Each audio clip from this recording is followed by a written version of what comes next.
Assalam alaikum wa rahmatullah.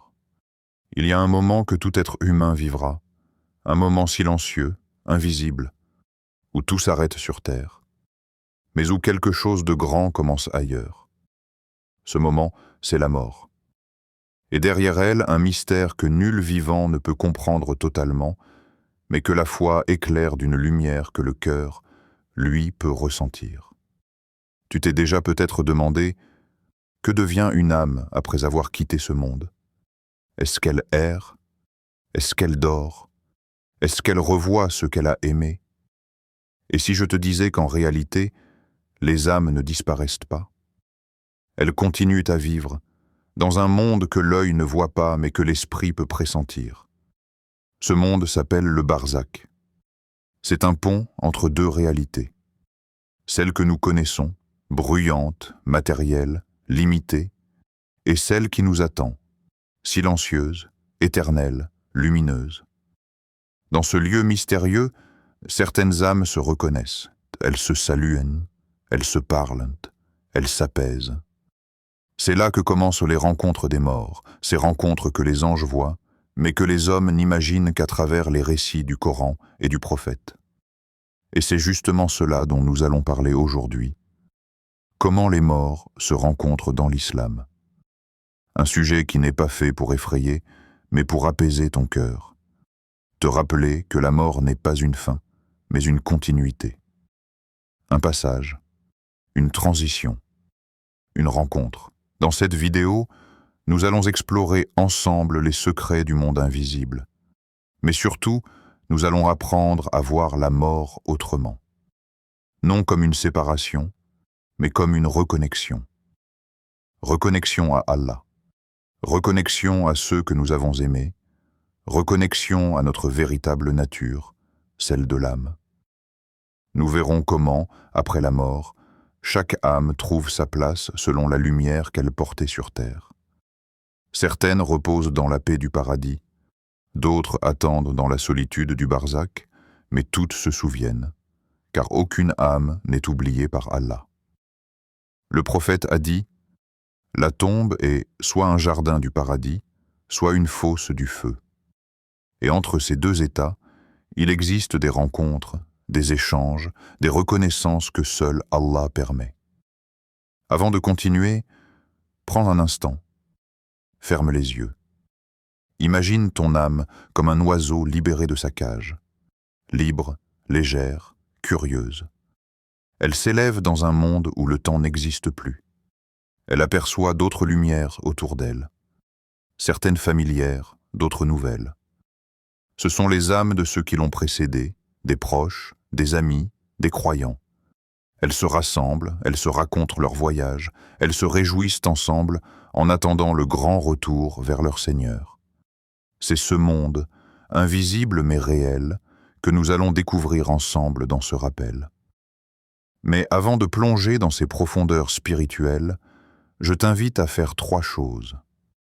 Abonne-toi à Serviteur d'Allah, car chaque rappel ici est une lumière pour ton cœur.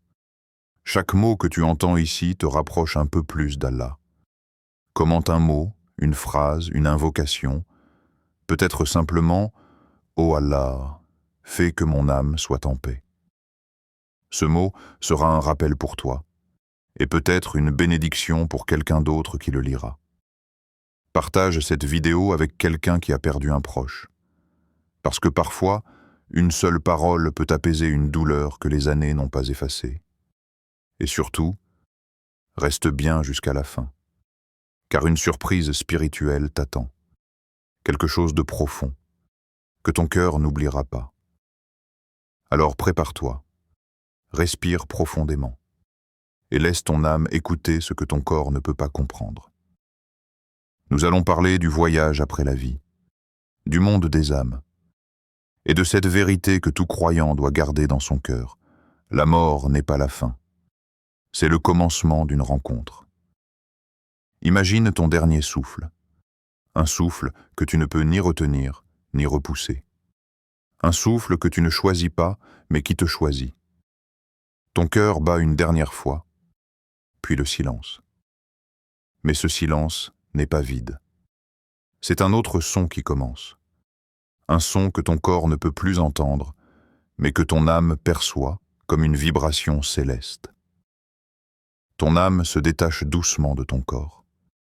Elle s'élève, légère, comme une brume parfumée au musc. Tu regardes ton propre visage sans peur.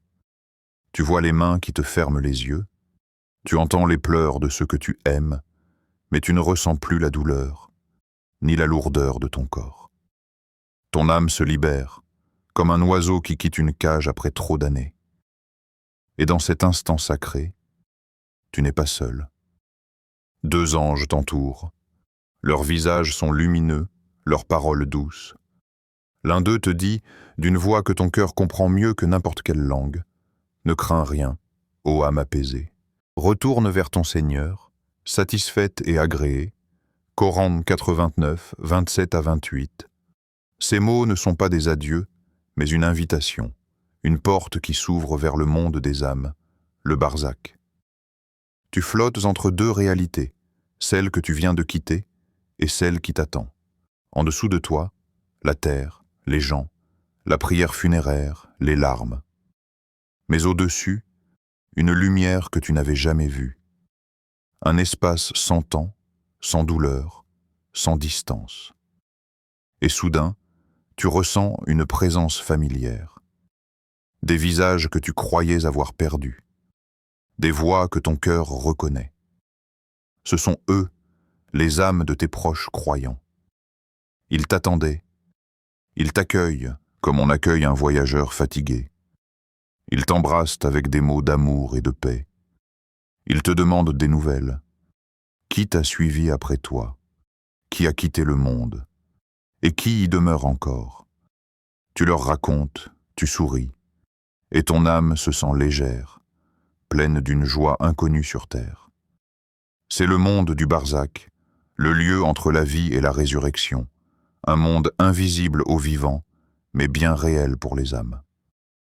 Le prophète nous a enseigné que la mort n'est qu'une séparation temporaire. Le corps retourne à la poussière, mais l'âme, elle, continue son voyage. Le barzakh, c'est ce lieu de passage. C'est entre deux où chaque âme goûte une première réalité, celle qu'elle s'est préparée durant sa vie terrestre. Pour les pieux, c'est un lieu de lumière et de réconfort. Leurs tombes s'ouvrent comme des jardins du paradis. Une brise douce caresse leur être. Le parfum du paradis remplit leur espace. Ils entendent des voix d'anges réciter des louanges. Le prophète a dit : « Lorsque le croyant quitte ce monde, des anges au visage lumineux s'approchent de lui, portant des linceuls du paradis et un parfum céleste. » Hadith authentique, Ahmad. Les âmes pieuses ressentent la paix, elles voient leur place au paradis, et elles reposent dans une attente pleine d'espérance. Elles prient pour leur famille restée sur terre, et elles reçoivent des nouvelles à travers les âmes nouvellement arrivées. Certaines âmes se réunissent, échangent des salutations, et se réjouissent ensemble. C'est une société invisible de lumière, où les croyants continuent de se rappeler d'Allah. Mais pour ceux qui ont oublié leur Seigneur, le barzakh devient un lieu d'étroitesse et d'écho. Les anges de la mort s'approchent, mais leurs visages ne sont pas apaisants. Ils demandent « Ô âme mauvaise, sors vers la colère d'Allah et non vers sa miséricorde. » Et alors, l'âme ressent une peur que nulle terre ne peut contenir. Elle se débat, elle s'accroche à son corps, car elle sait que ce qui l'attend n'est pas la lumière. Son passage est douloureux, et sa tombe devient un espace d'obscurité. Elle ressent le poids du monde, le froid du remords, la solitude du cœur vide de foi. Le prophète a décrit, le mécréant, lorsqu'il quitte ce monde, des anges au visage sombre se tiennent près de lui, et son âme est arrachée comme la laine est arrachée d'une épine, hadith rapporté par Muslim. C'est dans ce barzakh que la vérité se dévoile. Les âmes découvrent ce qu'elles ont semé. Les cœurs pleins de lumière goûtent la douceur. Les cœurs ternis par l'oubli goûtent l'amertume. Le Coran dit « Chaque âme goûtera la mort ». Coran 385. Et aussi « Les âmes des croyants seront en paix ». Coran 36-58. Chaque mot de ces versets est un miroir. Ce que tu vis aujourd'hui détermine la lumière ou l'obscurité de ton barzakh. Le croyant qui prie avec sincérité, qui pardonne, qui retient sa langue du mal, prépare un jardin pour son âme. Celui qui vit sans Allah prépare une nuit sans étoiles. Le barzakh n'est pas un mythe, c'est une réalité spirituelle mentionnée dans le Coran. Et derrière eux se trouve un barzakh, jusqu'au jour où ils seront ressuscités. Coran 2300. Ce verset est comme une porte entre deux mondes. Derrière elle, tout ce que nous faisons prend sens. Chaque prière, chaque acte de bien, chaque larme versée pour Allah se transforme en lumière dans ce monde invisible. Et chaque oubli, chaque injustice, chaque péché non regretté devient une ombre qui entoure l'âme. Imagine maintenant le barzakh comme un horizon infini. Pas de soleil, pas de lune, pas de temps. Seulement des âmes, des lumières et des souvenirs. Les croyants y marchent ensemble, récitant des louanges. Ils se souviennent de leur jour sur terre. Souviens-toi, frère, du jour où nous avons jeûné ensemble, du jour où nous avons pleuré par crainte d'Allah. Ces moments sont aujourd'hui notre trésor, et ils rient. Oui, même dans le barzakh, les âmes des croyants rient. Pas avec leur bouche, mais avec la lumière de leur être. Pendant ce temps, les âmes perdues appellent « Seigneur, renvoie-nous sur terre, nous ferons le bien ». Mais la réponse résonne, douce et ferme. Non, ce n'est qu'une parole qu'ils disent. Et derrière eux se trouve un barzakh, jusqu'au jour où ils seront ressuscités. Coran 2300. Le barzakh est un monde juste. Aucun mensonge n'y subsiste. Ce que tu as dans le cœur, tu le vois. Tu ne peux plus tricher, tu ne peux plus cacher. Et c'est dans cette vérité que l'âme se purifie. Les anges Munkar et Nakir y apparaissent. Ils posent leurs 3 questions. Qui est ton Seigneur? Quelle est ta religion? Qui est ton prophète? Et selon ta réponse, la lumière de ta tombe s'élargit ou se referme. Ce ne sont pas de simples mots que tu prononces, mais l'écho de ta vie entière. Celui qui a vécu pour Allah répond sans crainte. Mon Seigneur est Allah, ma religion est l'islam, et mon prophète est Mohammed. Alors, une voix venue du ciel déclare « Mon serviteur a dit la vérité. Étendez-lui sa tombe jusqu'à l'horizon, et ouvrez-lui une porte vers le paradis. » Et une brise parfumée emplit son espace. L'âme se repose, dans une attente paisible, jusqu'à ce que le dernier souffle de ce monde ait été donné. Mais pour celui qui a oublié Allah, la voix tremble. Les réponses hésitent, et les anges lui disent « Tu ne savais pas, tu ne cherchais pas. » Alors la tombe devient un lieu d'étroitesse, et le froid de la solitude s'installe. Le barzakh n'est ni un rêve, ni un sommeil. C'est une vie parallèle, une dimension de vérité. Un miroir où ton âme contemple ce qu'elle a semé. Et dans ce monde invisible, les âmes se croisent, se reconnaissent et attendent, dans la paix ou dans la peine, le jour où toutes seront rappelées devant Allah.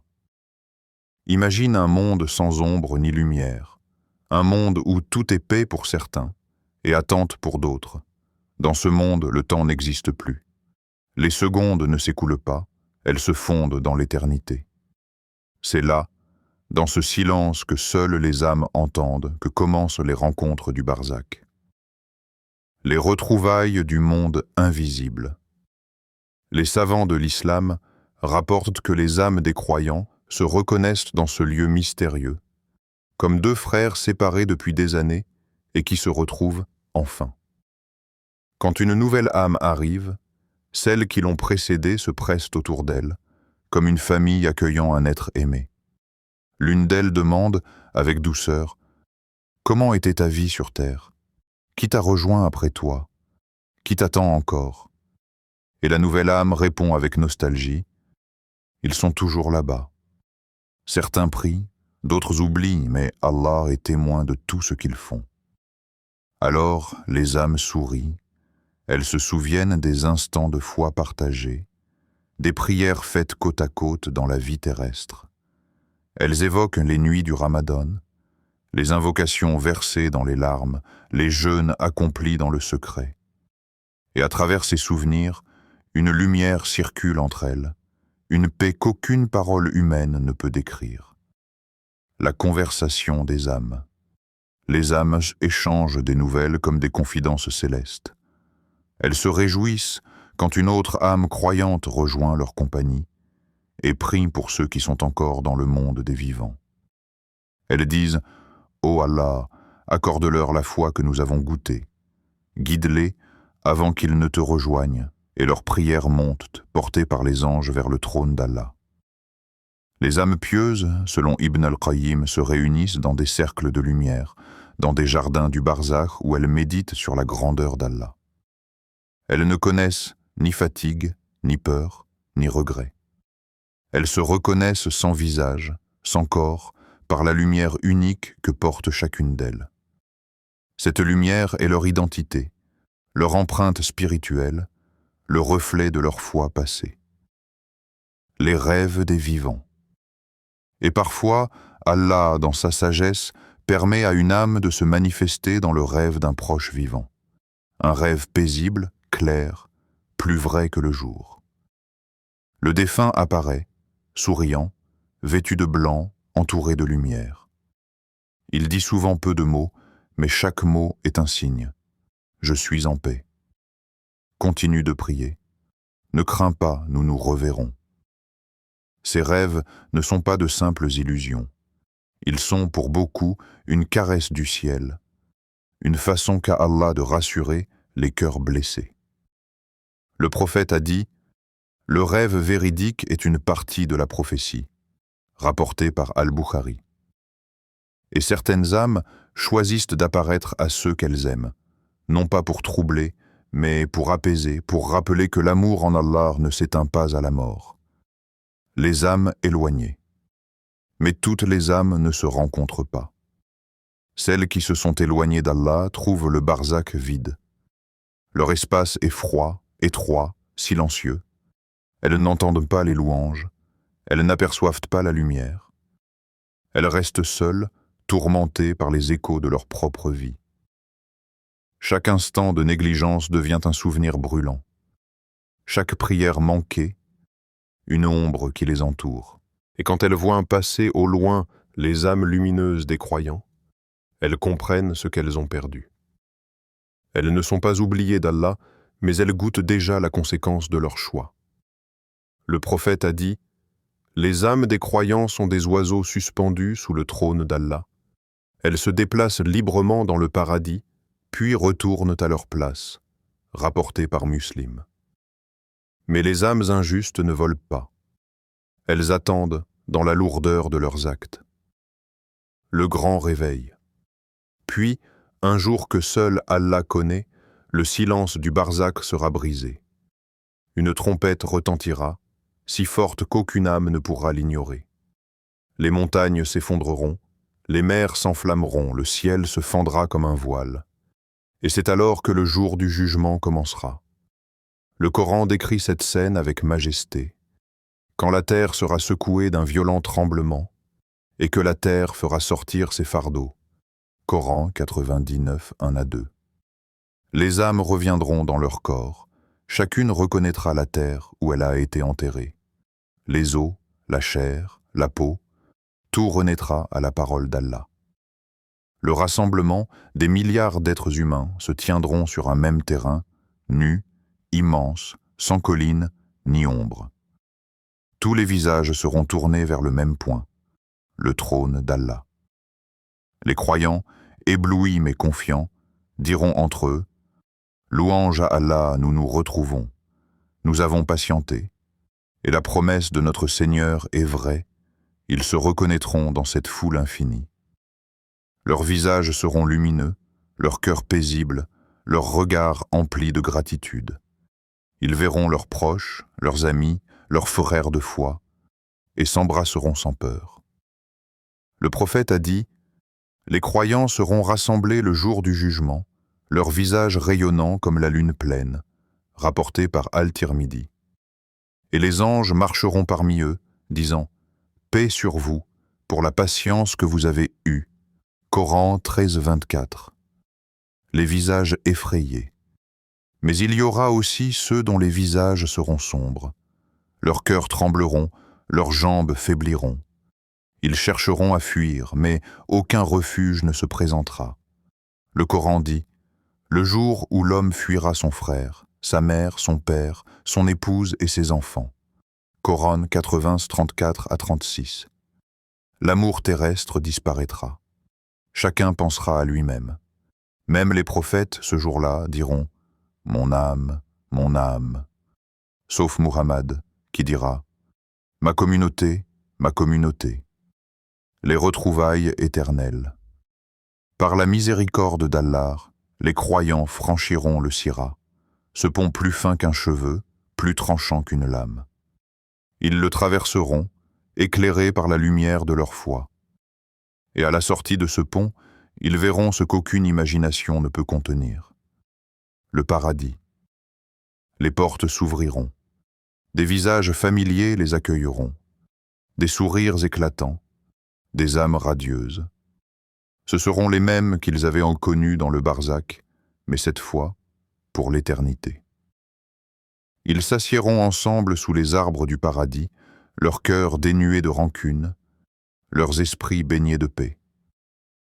Nous ôterons de leur poitrine toute rancune, et ils seront comme des frères, face à face, sur des lits. Coran 15-47. Et là, les âmes se parleront à nouveau. Souviens-toi du jour où nous étions dans nos tombes. Allah a tenu sa promesse. Regarde où il nous a conduits. Des rires, des chants de louanges et des paroles remplies de gratitude s'élèveront comme des vagues de lumière. C'est ici que les rencontres des âmes prennent tout leur sens. Celles commencées dans la vie, poursuivies dans le barzakh, se prolongent dans le paradis sans fin. L'ultime reconnaissance. Et au-dessus d'eux, la plus belle des retrouvailles aura lieu, celle de l'âme avec son Créateur. Allah dira, « Ô mon serviteur, j'étais malade et tu ne m'as pas visité. J'avais faim et tu ne m'as pas nourri. » Et le serviteur répondra, « Seigneur, comment t'aurais-je visité, toi qui es le Seigneur des mondes ?» Allah dira, « Mon serviteur, un de mes adorateurs était malade et tu ne l'as pas visité. Si tu l'avais visité, tu m'aurais trouvé auprès de lui. » Hadith Qudsi, Muslim. C'est la reconnaissance ultime. Les âmes comprennent que tout acte de bien, tout mot doux, tout pardon offert, était une rencontre avec Allah lui-même. Et dans cette conscience parfaite, elles goûtent à la paix éternelle. Ô âme apaisée, retourne vers ton Seigneur, satisfaite et agréée, entre parmi mes serviteurs et entre dans mon paradis. Coran 89, 27-30. Les rites funéraires, un pont entre deux mondes à l'union des âmes croyantes. Quand un musulman quitte ce monde, le silence s'installe autour de lui. Mais dans le ciel, tout s'agite. Les anges descendent, les plumes de lumière se déploient, et l'âme, légère, observe les gestes des vivants. Sur terre, la communauté se rassemble. Les visages sont graves, les cœurs serrés, mais la foi leur donne la force de rester debout. Ce moment est sacré. C'est le pont entre deux mondes, celui des hommes et celui des âmes. Le lavage du corps, ghusl, la purification du voyageur. Tout commence par l'eau pure, symbole de miséricorde et de purification. Des mains pieuses s'approchent, tremblantes parfois, mais pleines d'amour. Elles lavent le corps du défunt comme on lave un nouveau-né. Car, dans la foi islamique, la mort est une seconde naissance, celle de l'âme vers l'éternité. Chaque geste du ghusl est une prière silencieuse. On commence par laver le côté droit, puis le gauche, avec douceur, respect et pudeur. On verse de l'eau mélangée à des feuilles de cidre ou du camphre, comme pour parfumer le dernier souffle du croyant. Le corps est traité comme un dépôt sacré confié par Allah. Et pendant que l'eau coule, les anges écrivent.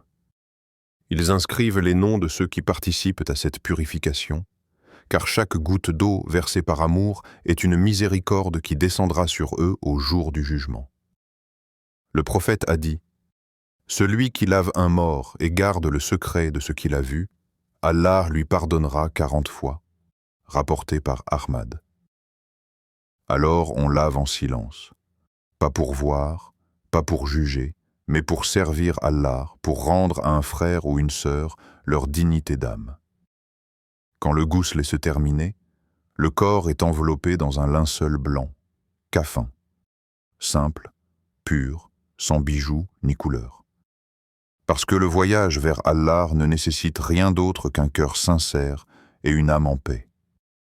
Ce blanc, c'est le symbole de la vérité. Devant Allah, il ne reste ni nom, ni titre, ni richesse. Seulement les œuvres. La prière funéraire, Salat al-Janaza. La communauté se met alors en rang. Pas pour prier comme d'habitude, mais pour accompagner. Car la Salat al-Janaza n'est pas une prière comme les autres. C'est une conversation d'adieu entre les vivants et l'âme du défunt. Il n'y a pas de prosternation, pas de courbure. Seulement des takbirs, des invocations et des cœurs levés vers le ciel. Chaque Allahu Akbar est comme une clé qui ouvre une porte. Une porte vers le pardon, une porte vers la miséricorde. Ô Allah, pardonne-lui, aie pitié de lui, accorde-lui le repos et le paradis. Ces mots montent jusqu'aux cieux, portés par les anges, et Allah, dans sa bonté, écoute chaque voix sincère. Le prophète a dit, « 40 hommes qui ne donnent à Allah aucun associé prient sur un défunt, et Allah les exauce en faveur de celui-ci. » Rapporté par Muslim. Ainsi, chaque musulman présent devient un intercesseur. Chaque takbir est une lumière sur le chemin du défunt. Chaque larme est un pont vers le pardon. Et pendant que la prière s'élève, l'âme du croyant plane au-dessus. Elle regarde la communauté, elle reconnaît les visages aimés, et elle ressent une paix que les mots ne peuvent décrire. L'enterrement, le retour à la terre. Puis vient le dernier acte, le retour à la terre. Le corps est porté sur les épaules, entouré de silence et de prière. Chaque pas vers la tombe est une méditation sur la fragilité de la vie. La tombe est simple, humble, ouverte vers la Qibla. Pas de marbre, pas d'or, juste de la terre, comme au premier jour. Quand on dépose le corps, on récite « De la terre, nous vous avons créé, et c'est vers elle que nous vous ferons retourner, et d'elle que nous vous ferons sortir une fois encore. » Coran 25. Ce verset est une promesse. Il dit « Tu n'es pas fini. Tu retournes à la terre, mais ton âme retourne à ton Seigneur. » Alors les mains jettent les dernières poignées de sable, doucement, comme un geste d'amour. Et le monde se tait. Mais dans l'invisible, l'âme entend. Elle perçoit les pas qui s'éloignent, comme l'a rapporté le prophète. Lorsque le serviteur est enterré et que ses compagnons s'en retournent, il entend encore le bruit de leurs sandales, rapporté par Al-Bukhari. C'est un moment d'attente. Le monde visible s'éloigne, mais le monde spirituel s'ouvre. Le sens profond des rites. Ces rites ne sont pas seulement pour le mort. Ils sont un rappel pour les vivants. Chaque lavage est une leçon de compassion. Chaque prière est un acte de fraternité. Chaque enterrement est un miroir. Quand tu aides à enterrer ton frère, tu enterres aussi une part de toi-même, celle qui te rappelle que ta vie a une fin et que ton âme a un but. Et chaque fois que tu pries pour un mort, ta prière devient une main tendue vers lui, une lumière qui l'accompagne dans le barzakh. L'union des âmes croyantes. Il y a dans le paradis une lumière que les yeux n'ont jamais vue, une brise qu'aucune terre n'a respirée, et des retrouvailles qu'aucun cœur humain ne peut imaginer. C'est là que les âmes des croyants se réunissent. Le temps de la séparation est fini. Les distances, les frontières, la mort, tout cela n'existe plus. Les époux qui ont pleuré l'un pour l'autre se retrouvent, main dans la main, éternellement. Les parents serrent à nouveau leurs enfants contre eux. Les amis rient ensemble, assis sur des lits de soie, sous les arbres dont l'ombre s'étend à l'infini. Ils seront sur des lits, face à face. Coran 1547. Les retrouvailles de la lumière. Les âmes se reconnaissent par la lumière de leur foi. Aucun mot n'est nécessaire. Un regard suffit. Une étincelle traverse leur cœur, et elles savent. Tommaso, c'est toi. Nous avons prié ensemble. Nous avons invoqué Allah dans les mêmes nuits. Leurs souvenirs terrestres deviennent des joyaux éternels. Chaque acte de bien accompli ensemble devient un parfum céleste. Dans le paradis, les âmes n'ont plus besoin de parler pour s'aimer. Elles vibrent ensemble dans la louange. Elles marchent dans les jardins, entendent le murmure des rivières, et chaque souffle prononce le nom d'Allah. La paix absolue. Aucune fatigue, aucune peur, aucun chagrin. Seulement la paix. La paix comme tu ne l'as jamais connue. La paix que ton cœur cherche depuis toujours. Et au milieu de cette paix, Allah se manifeste. Pas sous une forme, mais comme une présence parfaite. Une lumière qui enveloppe tout. Leur Seigneur les comblera d'une boisson pure. Coran 76, 20 et 1. Et là, les âmes comprennent. Tout ce qu'elles ont vécu sur terre, toutes les épreuves, toutes les séparations, n'étaient que des chemins vers ce moment. L'amour éternel dans ce monde sans fin, l'amour ne s'éteint jamais. Il devient une adoration, un amour pur, dépouillé de tout ce qui était terrestre. Les époux s'aiment pour Allah.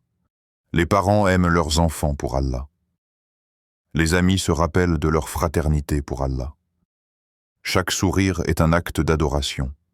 Chaque regard est un remerciement. Chaque rencontre est un verset vivant.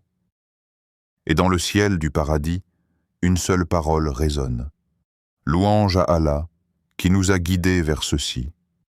Sans lui, nous n'aurions jamais été guidés. Coran 7, 88-13. Aucune distance. Aucune séparation. Seulement la présence d'Allah, la paix absolue, et des âmes qui se reconnaissent pour l'éternité. La mort n'est pas une punition. C'est un rappel, une porte, un retour. Elle n'est pas là pour effrayer, mais pour réveiller, pour murmurer à ton cœur que ce monde n'est qu'un passage et que la vraie demeure t'attend ailleurs. Quand tu penses à la mort, ne la vois pas comme un mur, mais comme une ouverture. Une ouverture vers le lieu où commence réellement la vie. La mort, miroir du cœur. Il y a dans la mort une sagesse que les vivants oublient. Elle est ce miroir qui nous oblige à nous regarder tels que nous sommes, dépouillés de tout ce que le monde nous a donné, nos titres, nos biens, nos orgueils, nos apparences. La mort arrache les illusions, mais elle ne détruit rien. Elle révèle. Elle montre ce que nous avons vraiment cultivé à l'intérieur, la foi ou l'oubli, la gratitude ou l'insouciance, la lumière ou l'ombre.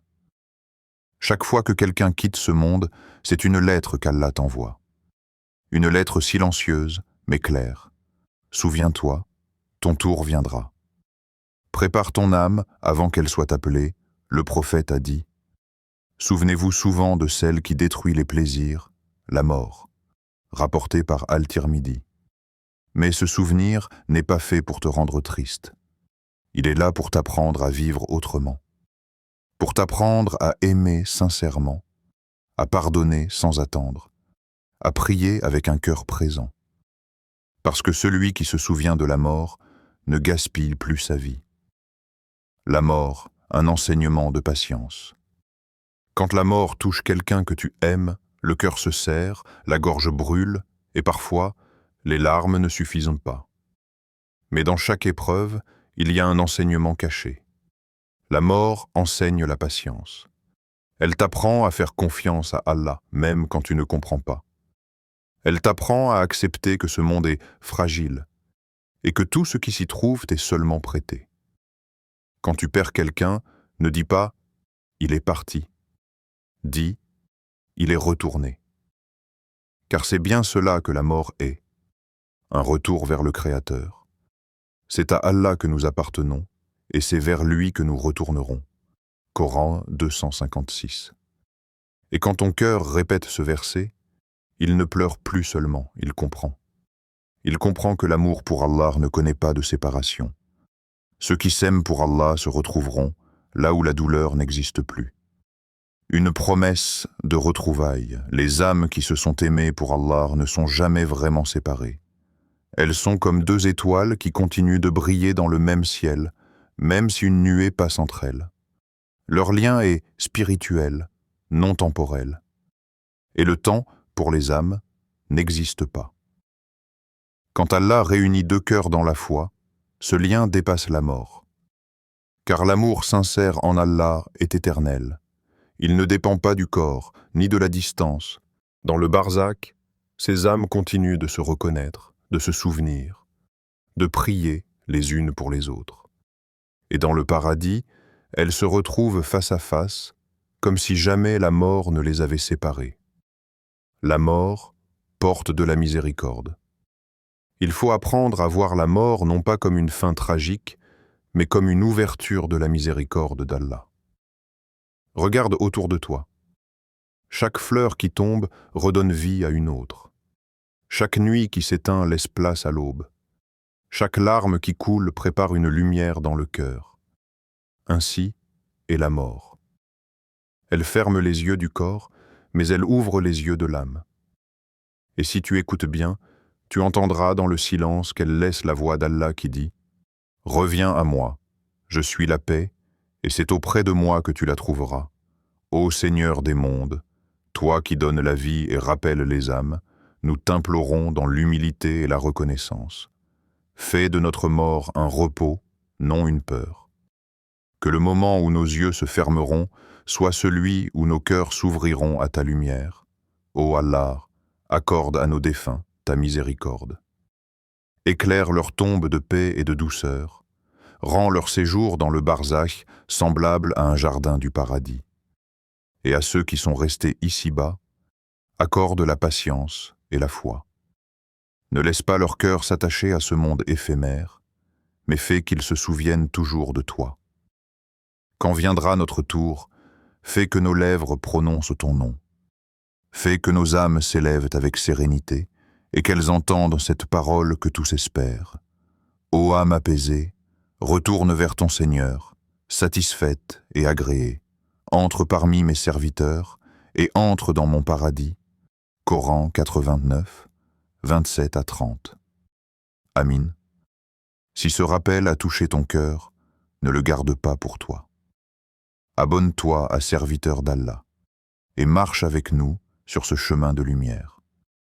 Ici, chaque vidéo est un rappel, chaque mot une prière, chaque souffle une invitation à la paix. Écris dans les commentaires une parole du cœur, ne cherche pas des phrases parfaites. Dis simplement ce que ton âme ressent. Ô Allah, fais de ma mort une rencontre paisible avec toi. Et si tu connais quelqu'un qui souffre d'une perte, partage-lui cette vidéo. Tu ne sais pas. Peut-être qu'une seule phrase ramènera la lumière dans un cœur éteint. Celui qui guide vers une bonne action aura la même récompense que celui qui l'accomplit. Hadith, Muslim. Ne sous-estime donc jamais le pouvoir d'un simple partage. Tu pourrais, sans le savoir, être la raison pour laquelle une âme retrouve l'espérance. Alors, respire. Ferme les yeux un instant. Et souviens-toi, les âmes ne meurent pas, muent pas. Elles attendent, elles prient, elles espèrent. Et un jour, toi aussi, tu franchiras cette porte. Mais n'aie pas peur. Car si ton cœur vit avec Allah, ta mort ne sera qu'un retour à la maison. Et la fin heureuse appartient à ceux qui craignent Allah. Coran 728. Fin du rappel. Comment les morts se rencontrent dans l'islam. Un souffle de paix, un rappel d'éternité, une promesse de lumière.